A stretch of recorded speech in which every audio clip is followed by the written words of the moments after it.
Hello dear student. आज हम लोग नाइन्थ क्लास में आपसे मिल रहे हैं। इसके पहले एट्थ क्लास में हम लोग मिला करते थे, अब नाइन्थ क्लास में आप लोग आ गए हो। जब नाइन्थ क्लास में आ गए, नाइन्थ क्लास में जैसा पहले से आप जानते हो कि किसी भी बोर्ड का स्टूडेंट हो हमारी क्लासेज को ज्वाइन कर सकता है।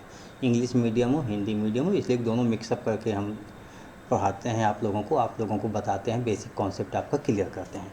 तो अभी हम लोग क्लास नाइन्थ का आज हम लोग फर्स्ट चैप्टर स्टार्ट कर रहे हैं। हम टोटली सीबीएसई बोर्ड को फॉलो करेंगे, यानी एनसीईआरटी उसको फॉलो करेंगे, उसके अकॉर्डिंग ही बताएंगे। अगर आपको एडिशनल कुछ जानना हो, वैसे एडिशनल मैं कंटिन्यू बताया करता हूँ, तो आप एडिशनल हमारे साथ सीख सकते हो, बहुत कुछ सीख सकते हो। क्योंकि एडिशनल में जब आपका बुक का कंप्लीट हो जाता है आपका सिलेबस, तो उसी के साथ एडिशनल ऐड करके बता देता हूँ। अभी हम लोग सीखते हैं क्लास नाइन्थ मैथमेटिक्स में फर्स्ट चैप्टर आपका क्या होता है? Number system.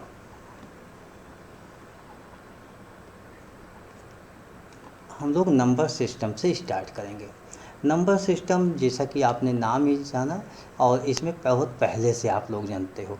क्या क्या जानते हो? नेचुरल नंबर आपने सुना है, तो हम लोग नेचुरल नंबर के बारे में पहले सीख लेते हैं कि नेचुरल नंबर होता क्या है। एक तरीके से पुरानी क्लासेज में आप पढ़ चुके हो, लेकिन मैं एक बार फिर से याद दिला देता हूँ कि नेचुरल नंबर को n से रिप्रेजेंट करते हैं। हमेशा n लिख देते हैं, इसका मतलब नेचुरल नंबर हो गया। और इसको 1 2 3 4 5 6 अप टू ऐसे, ये नेचुरल नंबर हो गया। नेचुरल नंबर के बाद आप लोगों ने पढ़ा है whole number.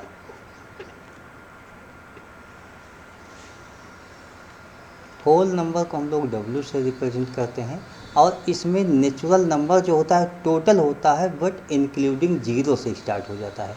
0 1 2 3 4 5 6 up to so one, मतलब 7 8 9 10 ऐसे आप नंबर्स बोलते जाओगे। तो ये आपके पास होल नंबर्स होते हैं, नेचुरल नंबर और होल नंबर। देखिए, ये जो नंबर्स होते हैं होल नंबर्स में पॉजिटिव और निगेटिव दोनों नंबर इंक्लूड कर लो। जैसे 0 1 2 3 4 5 अप टू, इस तरीके से ये अप टू इनफाइनाइट तक हो जाएगा। इस साइड के नंबर होते जाएंगे। लेकिन यही नंबर जैसे मैंने 1 कब होगा, मेन 1 ऐसा मान लो कि हमने एक बुक आपको दे दी, अपनी एक कोई बुक आपको दे दी, तो आप पॉजिटिव में हुए।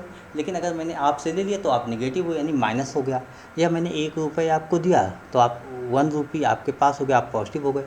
लेकिन मैंने आपसे लिए तो आप निगेटिव हो गए।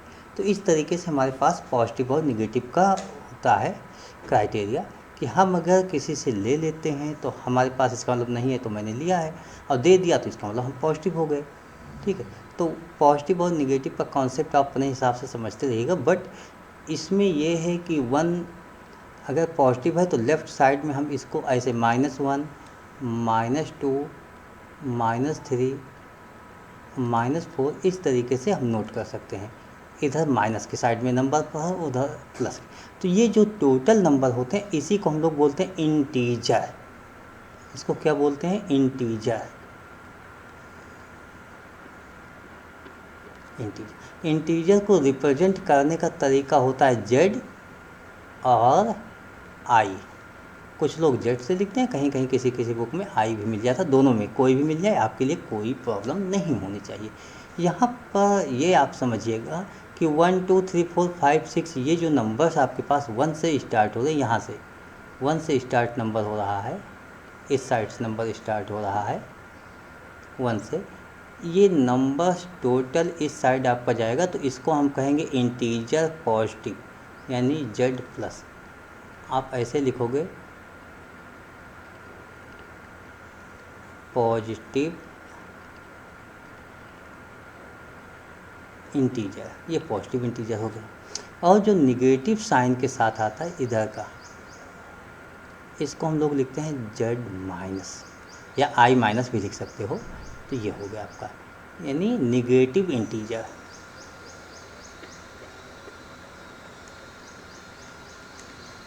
Negative integer. और ये जीरो इंटीजर होता है।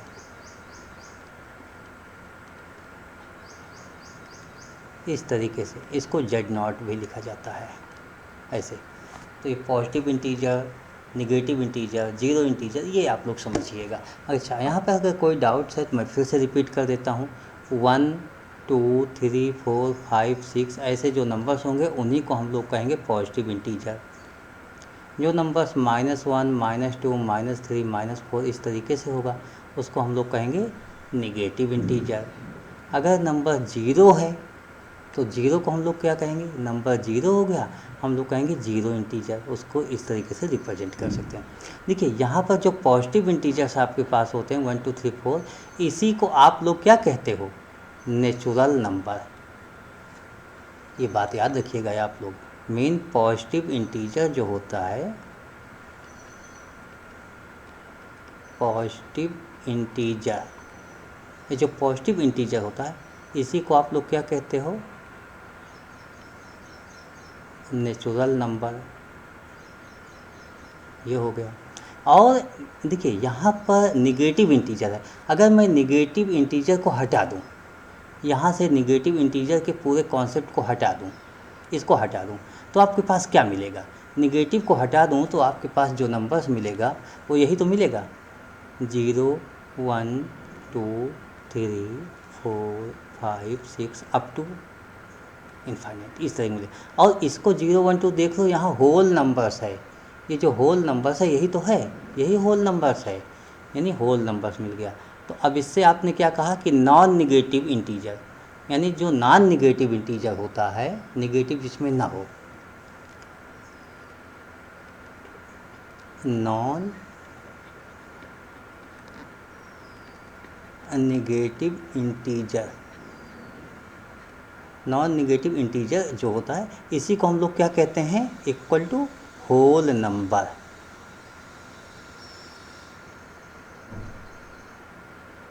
तो ये आपके पास कॉन्सेप्ट हो गया। आज हम लोग जो डिस्कस करेंगे वो डिस्कस करेंगे इंटीजर से रिलेटेड अदर्स नंबर पर। Integer mean zero and positive and negative सभी नंबर्स को इंक्लूड करते हुए हम लोग डिस्कस करेंगे।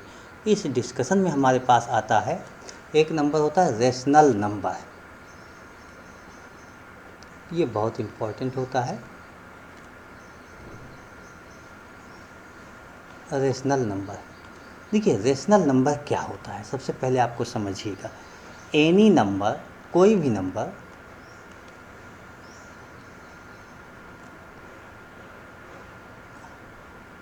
any number in the form p by q be called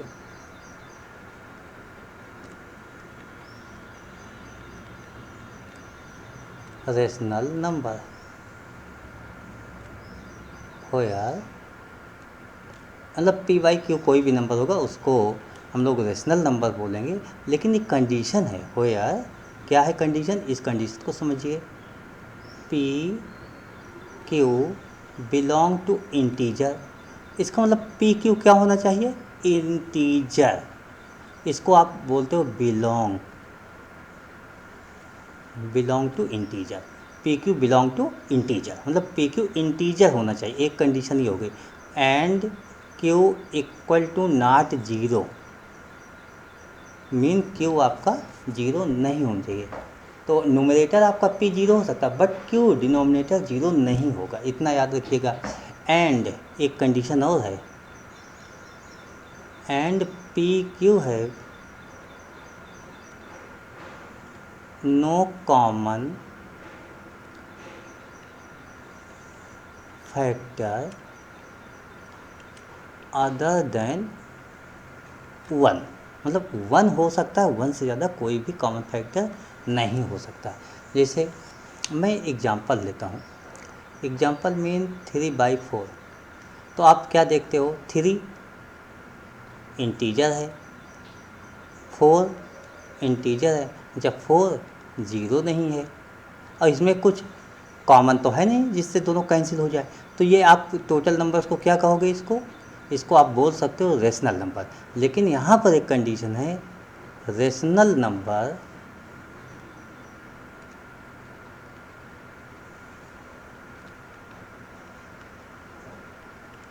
represented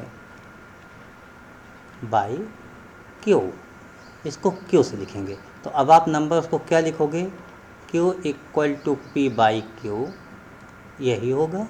first condition हो जाएगी P Q belong to integer, second condition Q equal to not zero, third condition P Q coprime, mean इसमें ऐसा कोई number नहीं है जिससे ये cancel हो जाए अदर देन वन, मतलब वन से हो सकता है। तो हम सिंपल से लिखते हैं, को प्राइम ना लिख के सिंपल से लिख लेते हैं, पी क्यू है no common factor, no common factor, यही बातें अभी लिखा था, अदर देन वन। तो इस तरीके से आप लिख लोगे रेशनल नंबर। अब जब आप रेशनल नंबर तक आ गए तो रेशनल नंबर में कुछ नंबर्स की हम बात भी कर लेते हैं। जैसे आपका नंबर लिखा है 1 और 2 लिखा है।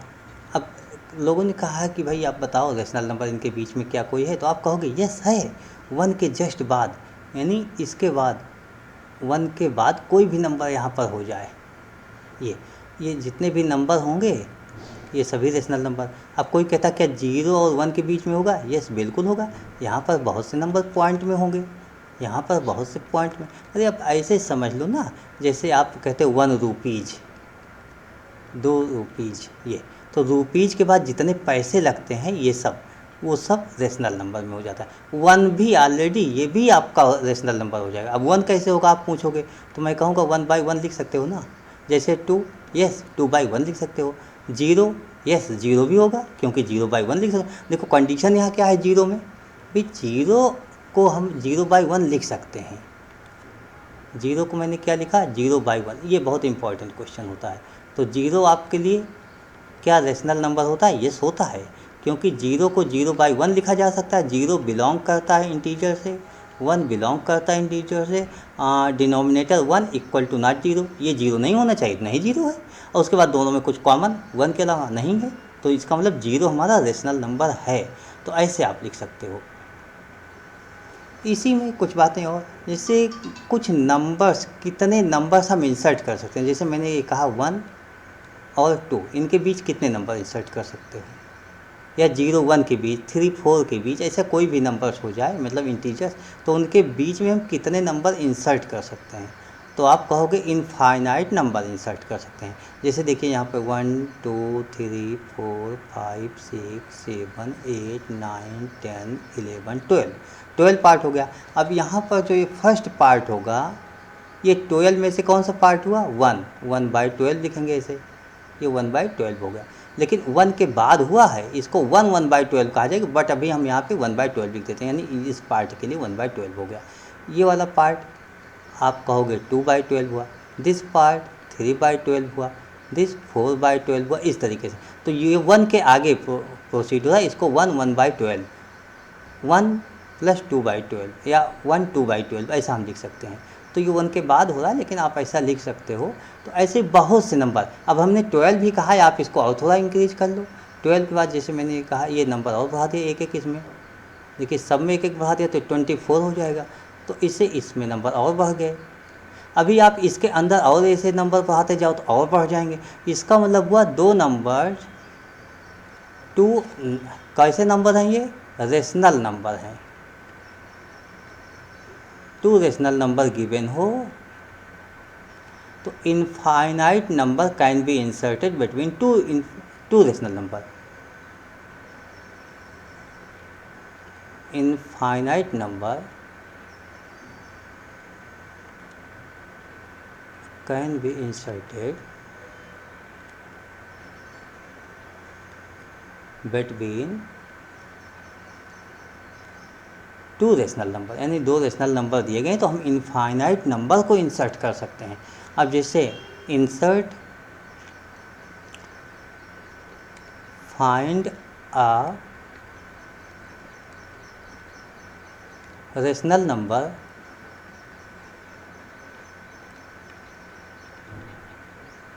बिटवीन 1 and 2, इसमें ये कहा गया कि find a rational number between 1 and 2। Rational number find out करने के दो तरीके होते हैं। तो फर्स्ट मेथड में बता देता हूँ, उसके बाद सेकंड मेथड भी डिस्कस करता हूँ। जैसे 1 और 2 के बीच आपको नंबर निकालने हैं, तो आप क्या करोगे, दोनों नंबर्स को ऐड कर लोगे। 1 + 2 डिवाइड बाई 2, 3/2, यानी एडिंग नंबर डिवाइडेड बाई 2। ठीक है, तो इसको हम एक फार्मूला लिखते हैं।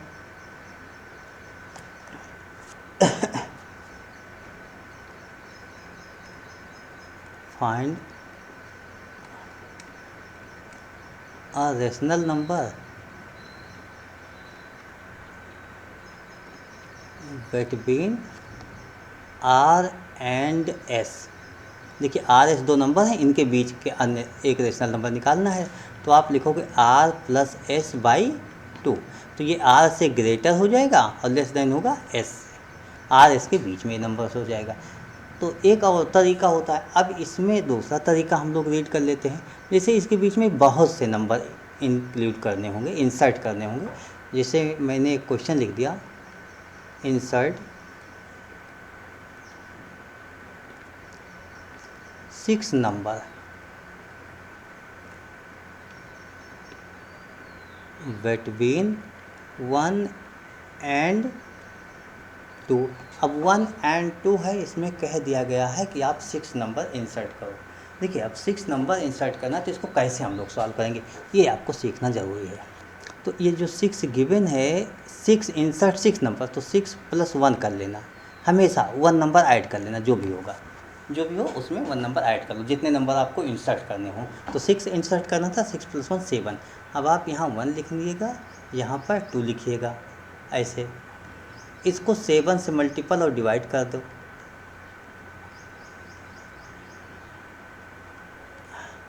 इसको भी, ये क्या मिल गया, 7/7।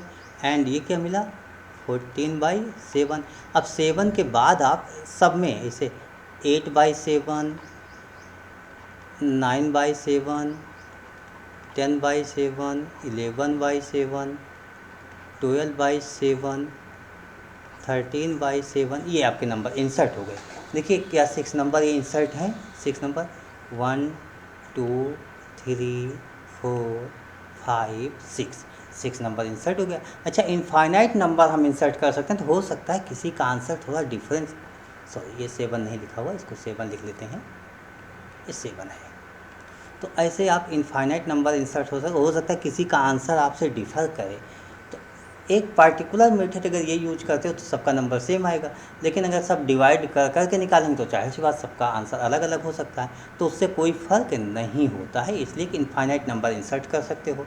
अब मैं जैसे आपको बताऊँ, इंसर्ट 3 नंबर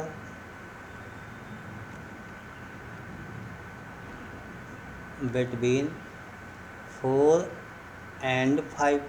ये देखो, इंसर्ट 3 नंबर आपको इंसर्ट करने हैं। अब 3 नंबर आपको इंसर्ट करने हैं, तो आप 3 + 1 लिखो, क्या हो गया 4। यहाँ 4 लिखना, यहाँ 5 लिख देना। क्या आया आपके पास, 3 + 1 4, मीन 4 से मल्टीपल करो और उसी से डिवाइड कर लो। तो ये हो गया 4 4 जा 16/4, और ये हो गया 5 4 जा 20/4। इनके बीच में इंसर्ट करो। 16 के बाद क्या होता है, 17/4, 18/4, 19/4। इंसर्ट हो गए 3 नंबर कि नहीं हो गए, यही 3 नंबर आपके आंसर हो गए। इस तरीके से आप अपने आंसर को दे सकते हो, 1 2 3। 3 नंबर, अब आप आंसर इसको लिख लेना, 3 नंबर बिटवीन 4 एंड 5। आंसर क्या लिखोगे,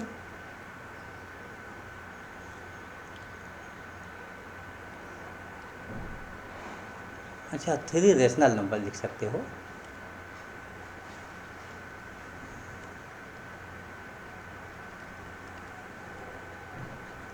थ्री रेशनल नंबर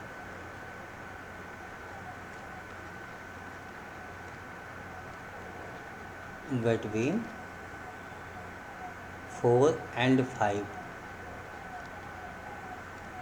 बी क्या हो जाएगा, 17/4 एंड 18/4 एंड 19/4। अच्छा, यहाँ पर एक बात याद करो, मैंने आपको क्या कहा था, no common factor other than 1। देखिए यहाँ पर यही तो नोट है, ये पी क्यू है no common factor other than 1, मतलब 1 के अलावा और कोई कॉमन फैक्टर नहीं होना चाहिए। और यहाँ पर आपने जो आंसर लिखा 18/4 हुआ, तो यहाँ बेस्ट आंसर क्या होगा, देखो 18/4 को आप कैसे सॉल्व कर सकते हो, 18/4 है, 2 9 जा 18, 2 2 जा 4, इस तरीके से आप आंसर लिखोगे। तो हम इस आंसर को क्या कर सकते हैं, इसको हटा के यहाँ पर क्या लिखेंगे 9/2, मतलब इजी वे में जो आपका शॉर्टेस्ट होगा सॉल्व करने के बाद वो लिखोगे, मिनिमम नंबर आप लिखोगे, जो भी कॉमन होगा उसको कैंसिल आउट करके तब लिखोगे, इस तरीके से आप लिखोगे। तो ये आपका एक ये हुआ कि रेशनल नंबर किसको कहते हैं, उसके बीच में कितने नंबर फाइंड आउट कर सकते हैं, किस तरीके से आप रेशनल नंबर के बीच में रेशनल नंबर निकालोगे, ये सब मैंने आपसे डिस्कस किया है। और आगे भी आपके साथ मैं डिस्कस करता रहूँगा। अभी इरेशनल नंबर हमें डिस्कस करना है, और भी कंडीशन है वो सब डिस्कस करना है, तो हम लोग डिस्कस करेंगे। आज की क्लास मैं यहीं ओवर करता हूँ, नेक्स्ट क्लास में मिलेंगे तो इरेशनल नंबर हम लोग डिस्कस करेंगे। ओके, थैंक यू बेटा, बाय।